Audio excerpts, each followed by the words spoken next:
తెలంగాణ నూతన సెక్రటేరియట్ ముందు ఏర్పాటు చేసిన రాజీవ్ గాంధీ విగ్రహంపై బీఆర్ఎస్ పార్టీ వర్కింగ్ ప్రెసిడెంట్ మాజీ మంత్రి కల్వకుంట్ల తారక రామారావు సంచలన వ్యాఖ్యలు చేశారు.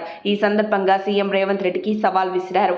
గణపయ్య నిమజ్జనం సాక్షిగా చెప్తున్నాం, రాజీవ్ గాంధీ విగ్రహం తొలగిస్తామని కేటీఆర్ ప్రకటించిన సంచలనానికి తెరలేపారు సీఎం.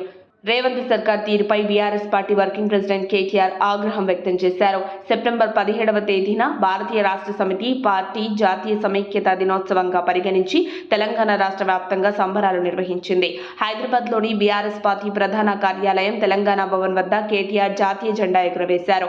అనంతరం ట్యాంక్ బండ్లో రాజీవ్ గాంధీ విగ్రహావిష్కరణకు నిరసనగా తెలంగాణ తల్లికి బీఆర్ఎస్ పార్టీ ప్రధాన కార్యాలయ ఆవరణలో ఉన్న తెలంగాణ తల్లి విగ్రహానికి కేటీఆర్తో పాటు పార్టీ ప్రజా ప్రతినిధులు, నాయకులు పాలాభిషేకం చేశారు. అభిషేకం తర్వాత జరిగిన సమావేశంలో బీఆర్ఎస్ పార్టీ వర్కింగ్ ప్రెసిడెంట్ మాజీ మంత్రి కేటీఆర్ కీలక ప్రసంగం చేశారు. మేం తిరిగి మళ్లీ అధికారంలోకి వచ్చిన తర్వాత తప్పకుండా రాజీవ్ గాంధీ విగ్రహాన్ని తొలగిస్తాం, అది కూడా సకల మర్యాదలతో. ఇప్పుడున్న స్థానం నుంచి రాజీవ్ గాంధీ విగ్రహం తొలగించి ఆ స్థానంలో తెలంగాణ తల్లి విగ్రహాన్ని ప్రతిష్ఠిస్తామని ప్రకటించారు. ఈ సందర్భంగా సీఎం రేవంత్ రెడ్డి కంప్యూటర్ కనిపెట్టిన వారిపై చేసిన వ్యాఖ్యలను తప్పుపట్టారు కేటీఆర్. సీఎంకు తెలివి లేదని విమర్శించారు. కంప్యూటర్ కనిపెట్టింది చార్లెస్ బాబేజ్ అని, ఆ విషయం కూడా తెలియని వ్యక్తి సీఎంగా ఉన్నారని ఎద్దేవా చేశారు కేటీఆర్.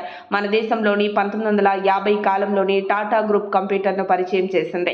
ఈ విషయంలో ఏవీ తెలియని సీఎం రేవంత్ రెడ్డి నోరుంది కదా అని ఏది పడితే అది మాట్లాడుకుంటూ వెళ్తున్నాడని మండిపడ్డారు కేటీఆర్. వెంటనే తెలంగాణ ప్రజలకు ఇచ్చిన హామీలు నెరవేర్చాలని కేటీఆర్ సీఎంను డిమాండ్ చేశారు. నిరుద్యోగ యువతకు ప్రభుత్వం ఉద్యోగాలు ఎప్పుడిస్తారని, సంవత్సరం గడుస్తున్న 2 లక్షల ఉద్యోగాల భర్తీ ఎప్పుడు చేస్తారని కేటీఆర్ ప్రశ్నించారు.